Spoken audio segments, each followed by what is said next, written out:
فاسألوا أهل الذكر إن كنتم لا تعلمون بالبينات والزبور।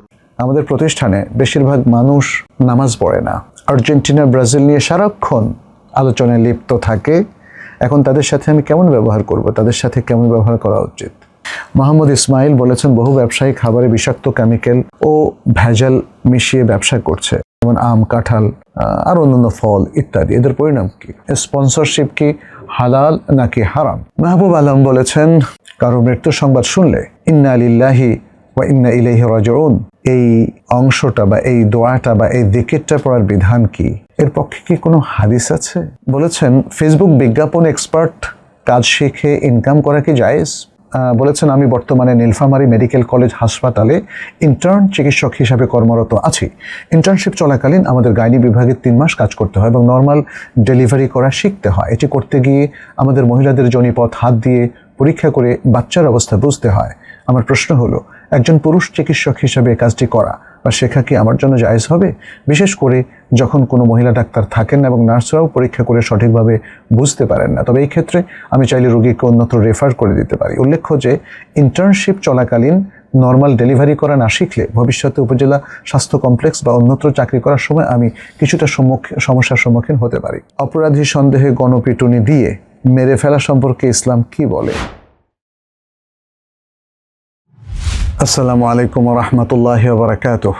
আলহামদুলিল্লাহি রাব্বিল আলামিন ওয়াসসালাতু ওয়াসসালামু আলা রাসূলিল্লাহ ওয়া আলা আলিহি ওয়া আসহাবিহি ওয়া মান তাবিআহুম বিইহসানিন ইলা ইয়াউমিদ্দিন।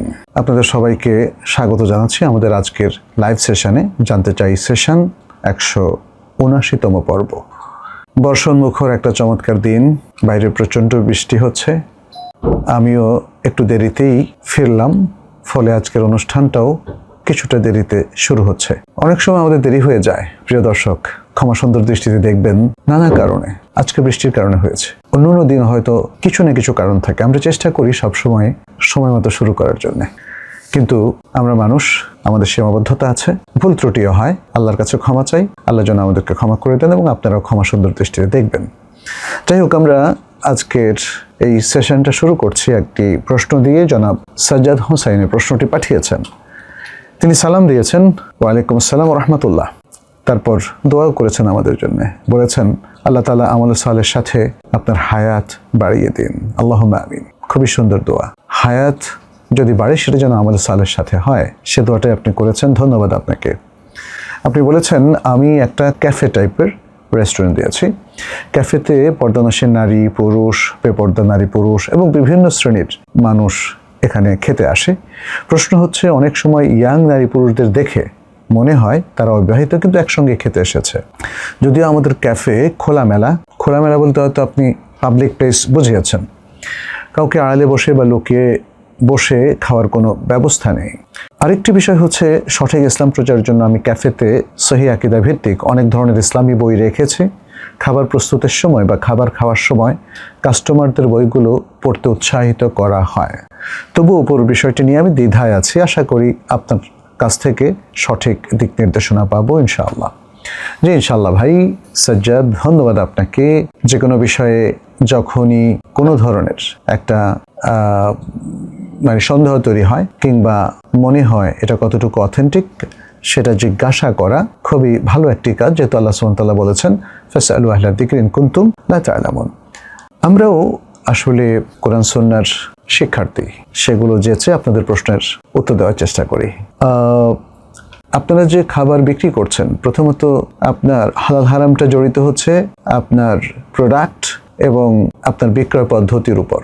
আপনার প্রোডাক্টটা যদি হালাল হয় এবং শরীয়তে কোনো ধরনের বিধি নিষেধ আরোপ করা না থাকে, তাহলে পরিচ্ছন্ন বেচা কেনার মধ্য দিয়ে আপনার ইনকামটা পুরোটাই হালাল হবে।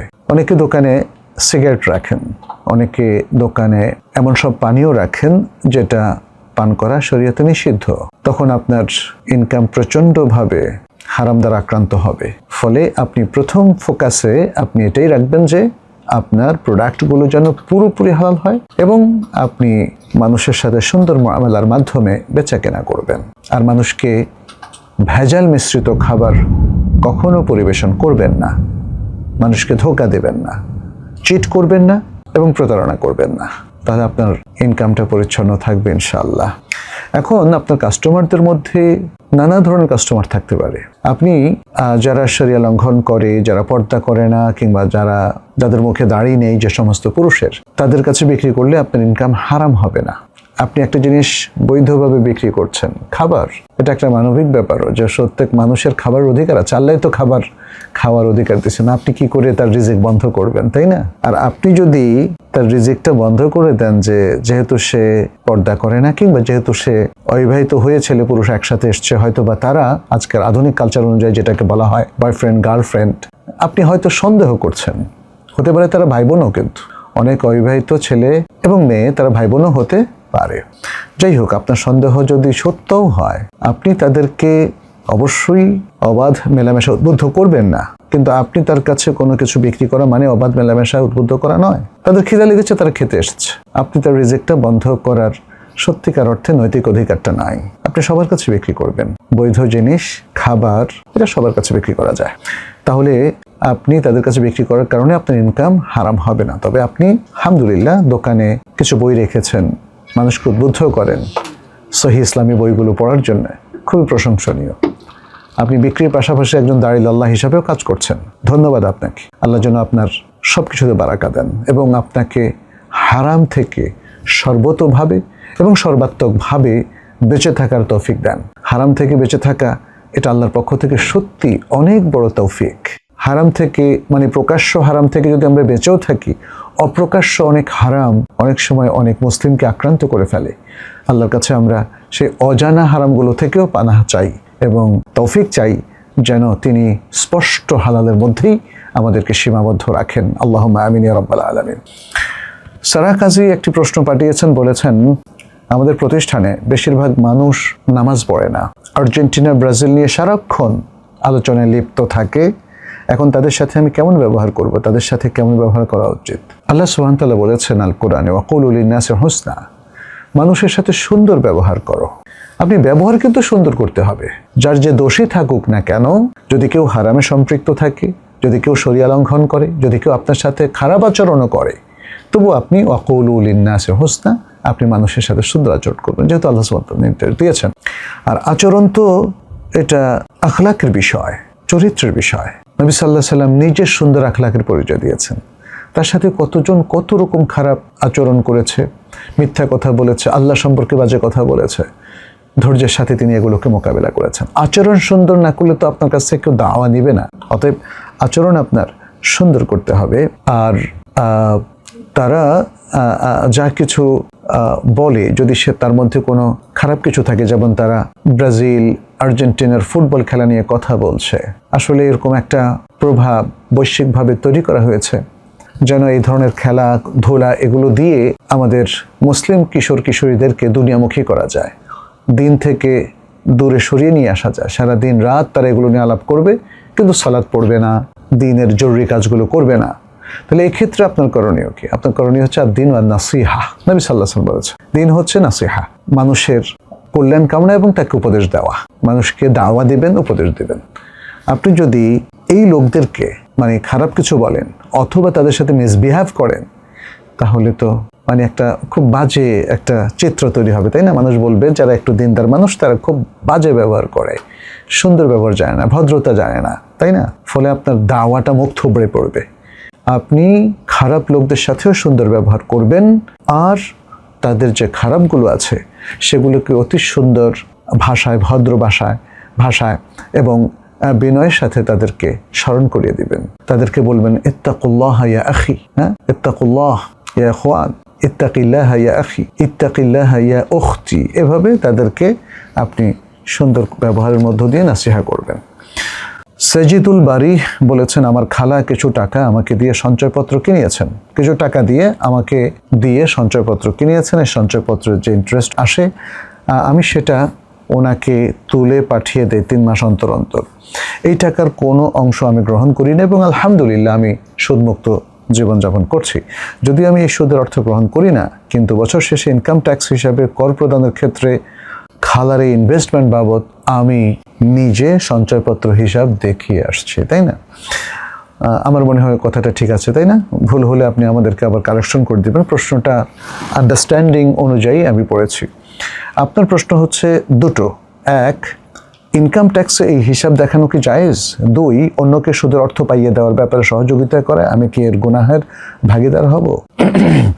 প্রথম উত্তর হচ্ছে ইনকাম ট্যাক্সে এটা আপনার জন্য দেখানো জায়েজ না। কারণ আপনি নিশ্চয়ই পার্সোনাল ইনকাম ট্যাক্স দিচ্ছেন এবং সেখানে সঞ্চয়পত্র বা এই ধরনের যেমন এমটিডিআর যেটা ইসলামী প্রতিষ্ঠানগুলোতে করে থাকে, সেগুলো আপনার ইনভেস্টমেন্ট হলে আপনি দেখাবেন, আরেকজনের ইনভেস্টমেন্ট আপনি দেখাবেন না, প্রথম কথা। দ্বিতীয় হচ্ছে হারাম ইনভেস্টমেন্টগুলো দেখিয়ে আপনি রেয়াত পেতে চাচ্ছেন, এটাও শরিয়া সম্মত নয় আমার বিবেচনায়। অতএব আপনি ইনকাম ট্যাক্সে এটা দেখাবেন না। দ্বিতীয় হচ্ছে আপনি বলেছেন সুদের অর্থ আপনি যে আপনার খালাকে পাইয়ে দিচ্ছেন, এতে আপনার পাপ হচ্ছে কিনা বা পাপের ভাগিদার হচ্ছেন কিনা? অবশ্যই, আলবাত আপনি পাপের ভাগিদার হওয়ার সম্ভাবনা এখানে প্রচুর। কারণ সঞ্চয়পত্র এটা শরিয়া সম্মত নয়, এখানে যে প্রফিটটা দেওয়া হয় এটা স্পষ্ট সুদ। ফলে আপনার খালাকে আপনি কি করে জাহান্নামের জিনিস উপহার দিতে পারেন বা বলতে পারেন যে আপনি ঠিক আছে করেন, আমি সহযোগিতা করি? আপনি তাকে বলবেন আপনি এই টাকাটা কোনো ইসলামী প্রতিষ্ঠানে রাখেন, কম আসলেও প্রফিট যদি কম আসে, আর সঞ্চয়পত্র বা এরকম সুদী যে সমস্ত ট্রানজ্যাকশনগুলো আছে এগুলোকে পরিপূর্ণভাবে পরিহার করেন। আশা করি বুঝতে পেরেছেন। মোহাম্মদ ইসমাইল বলেছেন বহু ব্যবসায়ী খাবারে বিষাক্ত কেমিক্যাল ও ভেজাল মিশিয়ে ব্যবসা করছে, যেমন আম, কাঁঠাল আর অন্যান্য ফল ইত্যাদি। এদের পরিণাম কি? এদের পরিণাম অত্যন্ত ভয়াবহ। নবী সাল্লাল্লাহু আলাইহি সাল্লাম প্রতারণা করা, মানুষকে ধোঁকা দেওয়া, মকরবাজি করা এটাকে নিষেধ করেছেন। তার বিভিন্ন ভাষ্য রয়েছে, বিভিন্ন ভাষ্যে তিনি সেগুলো তুলে ধরেছেন এবং এর মধ্যে প্রমিনেন্ট একটা বাণী হচ্ছে, এটা সহিহ বুখারীতে এসেছে, তিনি বলেছেন মান গাশানা ফালাইসা মিন্না। তিনি যখন দেখছেন একজন খেজুর বিক্রেতা তিনি মানুষকে কিছু প্রতারণা করে বিক্রি করার চেষ্টা করছেন এবং সেটা খুবই নমিনাল, এই যে ভেজাল মেশানোর চাইতে আরও অনেক সাধারণ, অর্থাৎ ভালো খেজুরগুলো উপরে দিয়ে কাঁচা এবং একটু ভিজা নষ্ট খেজুর যেগুলো মানুষ হয়তো পছন্দ করে না সেগুলোকে নিচে দিয়েছেন। নবী সাল্লাল্লাহু আলাইহি ওয়াসাল্লাম হাত দিয়ে এটা যখন আবিষ্কার করে ফেললেন বললেন এটা করো না তুমি, যারা এইভাবে করে তারা আমাদের অন্তর্ভুক্ত নয়। তাহলে নবী সাল্লাল্লাহু আলাইহি ওয়াসাল্লাম অত্যন্ত বড় ধরনের হুমকি দিয়েছেন। এটা হারাম, এটা বোঝা যায়, তার এই হুমকি থেকে বোঝা যায় এটা হারাম। আর হারাম কাজে আল্লাহ শাস্তি দেন। এক্ষেত্রে তার শাস্তি কি হতে পারে? অনেক ভয়াবহ রকম শাস্তি হতে পারে, এটা কবিরা গুনাহ, কোনো সন্দেহ নেই। অতএব খাদ্যে ভেজাল মেশানো এটা করবেন না, এক। দ্বিতীয়ত হচ্ছে আপনার এই ভেজাল মেশানোর কারণে ভোক্তারা যত বেশি ক্ষতিগ্রস্ত হবে আপনার পাপ তত ভয়াবহ হবে এবং তারা যদি আপনার এই খাদ্য খেয়ে ক্রনিক ডিজিজে আক্রান্ত হয় তাহলে আপনার শাস্তি হবে ভয়াবহ প্লাস। আর যদি আপনার খাদ্য খেয়ে ভেজাল খেয়ে তারা মারা যায় তাহলে আপনি তাদেরকে হত্যাকারী হিসাবে গণ্য হবেন, যদি দুনিয়াতে নাও হন আল্লাহর কাছে হবেন। অতএব প্রিয় ভাই বোনেরা, যারা আপনারা জিনিস প্রডিউস করেন, বিক্রি করেন, কখনো ভেজাল মেশাবেন না। বিশেষ করে জীবনঘাতী কোনো রাসায়নিক, ফরমালিন বা এই জাতীয় জিনিস আপনারা মোটেই ব্যবহার করবেন না। আল্লাহ আমাদেরকে রক্ষা করুন। ডক্টর ইমন সরকার বলেছেন, আমি জানতে চাই স্পন্সরশিপ কি হালাল নাকি হারাম? স্পন্সরশিপ হচ্ছে কোনো একটা বিষয়কে তাকে আর্থিকভাবে পৃষ্ঠপোষকতা দেওয়া, এটা হলো স্পন্সরশিপ। এই ধরনের স্পন্সরশিপ হতে পারে অনেক সময় অ্যাডভার্টাইজের বিনিময়ে ইত্যাদি, নানা বিষয় থাকে এর সাথে জড়িত।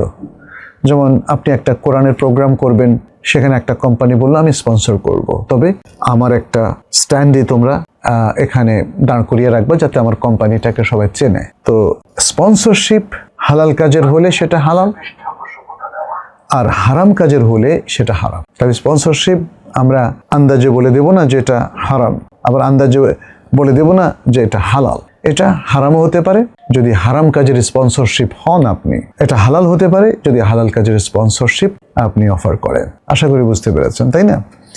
এখন মানুষ কত হারাম কাজের স্পন্সর হয়, টিভিতে নাটকের স্পন্সর হয়, সিনেমার স্পন্সর হয়, অশ্লীল কথা কাজের স্পন্সর হয়, ডিজে পার্টি কিংবা এরকম আরো অনেক কিছু যেগুলো হারাম, সেগুলোর স্পন্সরশিপ অবশ্যই হারাম। আর যদি আপনি কোরআনের একটা সুন্দর তালিমের অনুষ্ঠান করবেন, আপনি একটা সুন্দর দাওয়া প্রোগ্রাম করবেন, আপনি ছেলেদের জন্য, কিডসদের জন্য, মেয়েদের জন্য অথবা বড়দের জন্য সুন্দর কিছু কল্যাণমূলক প্রোগ্রাম করবেন, জনকল্যাণমূলক প্রোগ্রাম করবেন, তাহলে অথবা আপনি কোনো চিকিৎসা, ফার্স্ট এইড, ফ্রি চিকিৎসা, ফ্রি মেডিকেল ক্যাম্প, হ্যাঁ, ঠোঁট কাটার চিকিৎসা, চোখের চিকিৎসা, এগুলো স্পন্সর করবেন, হালাল প্লাস অনেক সওয়াব হবে।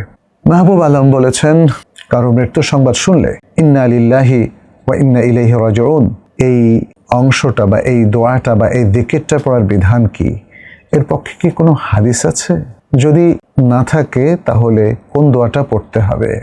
ভাই, আপনার প্রশ্ন পাওয়ার পরে জিনিসটা তাহকিক করার জন্য অনেক কিছু ঘাটলাম, দেখলাম যে এখানে অনেকগুলো দাঈফ হাদিস আছে। ইমাম হাইসামি তার মাজমাউজ জাওয়ায়েদ ও মানবাউল ফাওয়ায়েদের মধ্যে উল্লেখ করেছেন আব্দুল্লাহ ইবনে আব্বাস রাদিয়াল্লাহু তাআলা আনহু থেকে। একই হাদিস উল্লেখ করেছেন আবু নুআইম হিলিয়াতুল আউলিয়া ও তাবাকাতুল আসফিয়া গ্রন্থে এবং আল ফুতুহাত রাব্বানিয়া আল আযকার আন-নাওয়াওয়িয়া সহ আরো অনেকগুলো গ্রন্থে। এখানে কাইস ইবনে রাবি' আল আসাদি নামক একজন রাবি আছেন, যিনি দাঈফ বলেই অনেকে উল্লেখ করেছেন। ফলে শেখ আলবানী সহ আর অনেকেই এই রেওয়ায়াতটাকে দাঈফ বলেছেন। আমি এই রেওয়ায়াতটা বলে দিচ্ছি, কিন্তু অর্থটা করব না যেহেতু এটা দাঈফ। ইন্না লিল মাউতি ফাজআন ফাইযা আতা আহাদুকুম ওয়াফাতা আখিহি ফালইয়াকুল ইন্না লিল্লাহি ওয়া ইন্না ইলাইহি রাজিউন ওয়া ইন্না ইলা রাব্বিনা লামুনকালিবুন আল্লাহুম্মা আকতুবহু ফিল মুহসিনিন ওয়াজআল কিতাবাহু ফি ইল্লিয়িন ওয়াখলুফ কিবাহু ফিল আখিরিন আল্লাহুম্মা লা তুহরিমনা আজরাহু ওয়া লা তাফতিননা বা'দাহু। আচ্ছা, এরকম আরো বেশ কয়েকটা রিওয়ায়াত আমরা দেখলাম, বিভিন্ন গ্রন্থে এসেছে, এটা দাঈফ। বাট এখানে দুটো সহিহ রিওয়ায়াত আমরা পেয়েছি, দুটো সহিহ রিওয়ায়াত। একটা রিওয়ায়াত শেখ আলবানী সহিহ আল জামির গ্রন্থে উল্লেখ করেছেন উম্মে সালামা থেকে, এবং হাদিসটা হলো মা মিন মুসলিমিন তুসিবুহু মুসিবাতুন, কোনো মুসলিমের যখন কোনো মুসিবত হয়, ফায়াকুল, তারপর সে বলে মা আমারাহুল্লাহ, যা আল্লাহ তাকে নির্দেশ দিয়েছেন, ইন্না লিল্লাহি ওয়া ইন্না ইলাইহি রাজিউন। এরপর সে আরো বলে আল্লাহুম্মা আজিরনি ফি মুসিবাতি ওয়াখলুফ লি খায়রাম মিনহা, হে আল্লাহ, আমার মুসিবতে আপনি আমাকে আশ্রয় দিন, সাহায্য করুন, এবং এই মুসিবত থেকেও আরো যা কিছু উত্তম আছে সেটি আপনি আমার জন্য বরাদ্দ করে দেন। ইল্লা আজারাহুল্লাহু ফি মুসিবাতিহি, তাহলে সে যখনই এটা বলবে আল্লাহ তার মুসিবতে তাকে আশ্রয় দেন। ওয়া আখলাফাল্লাহু লাহু খায়রাম মিনহা, এবং আল্লাহ এই মুসিবত থেকে একটা উত্তম সিচুয়েশন তাকে দান করেন। এটা একটা সহিহ হাদিস উল্লেখ করেছেন শেখ আলবানী সহিহ আল জামির মধ্যে, এবং hadith.com HAITH.com এখানেও এই হাদিসটা সহিহ বলে স্পষ্ট ইন্ডিকেশন দেওয়া আছে। তার মানে একদল প্রাজ্ঞবিজ্ঞ মুহাদ্দিস তারা এই হাদিসটার উপর আরো দেরাসা করে পরিশেষে ইন্টারনেটে এটাকে সহিহ বলে ইন্ডিকেট করেছে এই হাদিসটাকে, যেখানে ইন্না লিল্লাহি ওয়া ইন্না ইলাইহি রাজিউন বলার বিধানটা বর্ণিত হয়েছে। আচ্ছা, আরেকটা বর্ণনা আমরা পেয়েছি, সেটাও hadith.com এর মধ্যে, সেটা ইবনে আসাকির উল্লেখ করেছেন মুআজ্জাম আশ-শুয়ুখ অথবা আল মুআজ্জাম নামক গ্রন্থে, এবং এখানে রাবি হচ্ছেন আবু হিন্দ আদ-দারি। এই হাদিসটাকে মুহাদ্দিসিনে কেরামের অনেকেই হাসানুন গরীবুন বলে উল্লেখ করেছেন। আর hadith.com এর যারা গবেষকবৃন্দ তারা পাশাপাশি এই হাদিসটার উপর দেরাসা করে লিখে দিয়েছেন সহিহ। আমি এটা যেভাবে পেয়েছি সেভাবে আপনার সাথে শেয়ার করলাম। হাদিসের ভাষ্যটা কি? এখানে বলা হয়েছে ইন্না লিল মাউতি ফাজআন, যে মৃত্যুর একটা ভীতিকর অবস্থা রয়েছে। ফাইযা বালাগা আহাদাকুম মাউতু আখিহি, যখন তোমাদের কাছে তোমাদের কোনো ভাইয়ের মৃত্যু সংবাদ আসবে, ফালিয়াকুল, সে যেন বলে ইন্না লিল্লাহি ওয়া ইন্না ইলাইহি রাজিউন। হ্যাঁ, এটা এরপরে আরো কি বলবে? আল্লাহুম্মা আলহিকহু বিস সালিহিন ওয়াখলুফ আলা যুররিয়াতিহি ফিল গাবিরিন ওয়াগফির লানা ওয়া লাহু ইয়াউমাদ্দিন আল্লাহুম্মা লা তুহরিমনা আজরাহু ওয়া লা তাফতিননা বা'দাহু। সুন্দর আরো কিছু দোয়া, এই দোয়াটা বলার জন্য এই হাদিসে রেকমেন্ডেশন দেওয়া হয়েছে। হাদিসের দারাজা হচ্ছে হাসান, আর এটাকে কেউ কেউ সহিহ বলেছেন, আর আগের হাদিসটাও সহিহ। তাহলে ইন্না লিল্লাহি ওয়া ইন্না ইলাইহি রাজিউন পড়ার দুটো সহিহ হাদিস বা দলিল হওয়ার যোগ্য দুটো হাদিস পাওয়া যাওয়ার কারণে আমরা বলতে পারি যে হাদিস এটা পড়াটা জায়েজ আছে, পড়াটা ম্যান্ডেটরি নয়, এবং এটা নবী সাল্লাল্লাহু আলাইহি সাল্লাম এবং সাহাবায়ে কেরাম এটাকে রেকমেন্ড করেছেন। আল্লাহু তাআলা আলাম। মোহাম্মদ রাইয়ান বলেছেন, ফেসবুক বিজ্ঞাপন এক্সপার্ট কাজ শিখে ইনকাম করা কি জায়েজ? অর্থাৎ ফেসবুক বিজ্ঞাপনের এক্সপার্ট হিসাবে আপনি কাজ শিখবেন, তারপর এক্সপার্ট হিসাবে কাজ করে ইনকাম করবেন, এটা জায়েজ কিনা?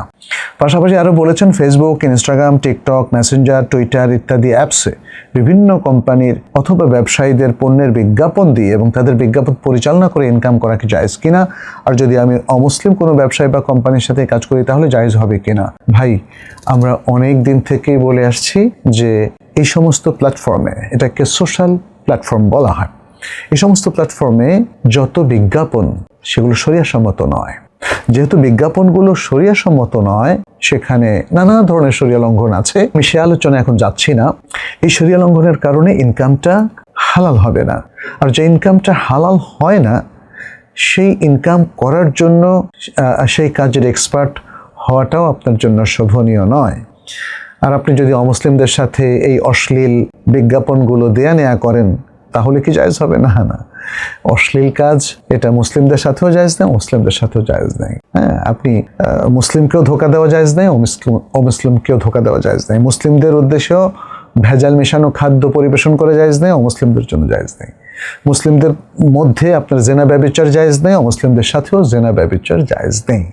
মুসলিমদের মধ্যে মদ পান করা জায়েজ নেই, অমুসলিমদের সাথে অথবা তাদের কোনো প্রোগ্রামে, সেমিনারে অথবা ইন্টারন্যাশনাল কনফারেন্সেও মদ পান করা জায়েজ নেই। বুঝতে পেরেছেন আশা করি। তাহলে আপনি কি করবেন? এত বড় ইনকাম, বিকল্পটা কি? বিকল্প হচ্ছে মুসলিমদের জন্য আলাদা সোশ্যাল প্ল্যাটফর্ম তৈরি করা, মুসলিমদের জন্য আলাদা ফেসবুকের মতো বিকল্প তৈরি করা, ইউটিউবের মতো বিকল্প তৈরি করা। এটা যদি চীন পারে তাহলে 200 কোটি মুসলিমদের এই বিশাল সংখ্যা কেন পারবে না? তাদের মধ্যে তো কত বিজ্ঞানী আছে, কত মেধাবী লোক আছে, কত বিশাল বিশাল প্রতিভা আছে। তাদের প্রতিভাগুলোকে হায়ার করে নিয়ে যায় অমুসলিম দেশগুলো, আর মুসলিমরা তাদের দাসবৃত্তি পরিপালন করে। এটা ঠিক না, এটা ঠিক না। মুসলিমদের ইনকাম অবশ্যই পরিচ্ছন্ন হতে হবে, পরিষ্কার হতে হবে, হালাল হতে হবে, হারাম হওয়া চলবে না। রবিউল ইসলাম বলেছেন, আমি বর্তমানে নীলফামারী মেডিকেল কলেজ হাসপাতালে ইন্টার্ন চিকিৎসক হিসাবে কর্মরত আছি। ইন্টার্নশিপ চলাকালীন আমাদের গাইনি বিভাগে 3 মাস কাজ করতে হয় এবং নর্মাল ডেলিভারি করা শিখতে হয়। এটি করতে গিয়ে আমাদের মহিলাদের যোনিপথ হাত দিয়ে পরীক্ষা করে বাচ্চার অবস্থা বুঝতে হয়। আমার প্রশ্ন হলো, একজন পুরুষ চিকিৎসক হিসাবে কাজটি করা বা শেখা কি আমার জন্য জায়েজ হবে? বিশেষ করে যখন কোনো মহিলা ডাক্তার থাকেন না এবং নার্সরাও পরীক্ষা করে সঠিকভাবে বুঝতে পারেন না। তবে এই ক্ষেত্রে আমি চাইলে রোগীকে অন্যত্র রেফার করে দিতে পারি। উল্লেখ্য যে ইন্টার্নশিপ চলাকালীন নর্মাল ডেলিভারি করা না শিখলে ভবিষ্যতে উপজেলা স্বাস্থ্য কমপ্লেক্স বা অন্যত্র চাকরি করার সময় আমি কিছুটা সমস্যার সম্মুখীন হতে পারি। আমরা প্রথমে বলবো, একটা প্রতিষ্ঠিত মুসলিম দেশে নারীদের জন্য নারী ডাক্তার খুবই প্রয়োজন। তবে কিছু পুরুষ ডাক্তারকে নারীদের চিকিৎসারও অভিজ্ঞতা অর্জন করতে হবে। এই অভিজ্ঞতা অর্জন করার জন্য আপনি আমভাবে যে কোনো নারীর চিকিৎসা করে অভিজ্ঞতা অর্জন করবেন, এটাও খুব ডিসেন্ট নয় এবং উচিত নয়। তাহলে আপনি কিভাবে করবেন? আপনি ট্রেনিংটা তখনই নেবেন যখন কোনো নারী ডাক্তার একদম অ্যাভেলেবল থাকে না, তখন আপনি আরেকজন অভিজ্ঞ ডাক্তারের সাথে গিয়ে অভিজ্ঞতাটা অর্জন করবেন। তাহলে শারঈ যে ওজরটা সেটা পাওয়া যায়। সেটা হচ্ছে নারী ডাক্তার অ্যাভেলেবল না থাকার কারণে পুরুষ ডাক্তারের শরণাপন্ন হতেই হচ্ছে এই নারী রোগীদের ডেলিভারি কেসে। তখন পুরুষ ডাক্তাররা তাদের যতটুকু থিওরিটিক্যাল জ্ঞান, পাশাপাশি অভিজ্ঞ আরেকজন ডাক্তার থাকলে সেটা দেখে তারা হয়তো নিজেরা অভিজ্ঞ হলো। এটা হচ্ছে আপদকালীন প্রয়োজন মেটানোর জন্যে। অর্থাৎ যখন কোনোভাবেই একটা এরিয়াতে নারী চিকিৎসক পাওয়া না যায়, নারী গাইনিক ডাক্তার পাওয়া না যায়, তখন পুরুষ ডাক্তার তার বিকল্প হিসাবে কাজ করবেন। এবং এখানে আরও কিছু রেস্ট্রিকশন আছে, আরও কিছু নীতিমালা আছে যেটা ইসলামিক মেডিকেল এথিক্সের মধ্যে বলা আছে, সেটা আমরা অন্য সময় বলবো। বাট আমরা মোটা দাগে আপনার প্রশ্নের উত্তরটা দিয়েছি।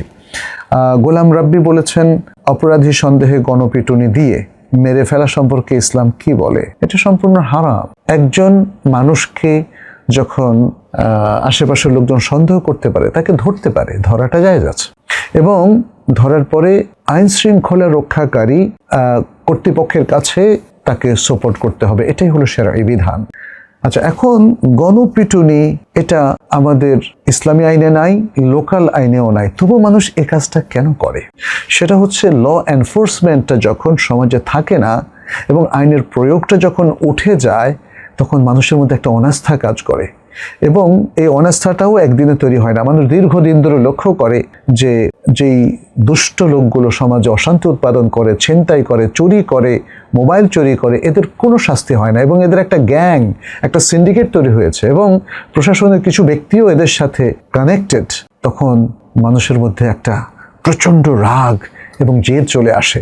এটা একটা সাইকোলজিক্যাল ইস্যু, এবং এই ইস্যুটা যারা প্রশাসন চালান তাদেরকেও বুঝতে হবে।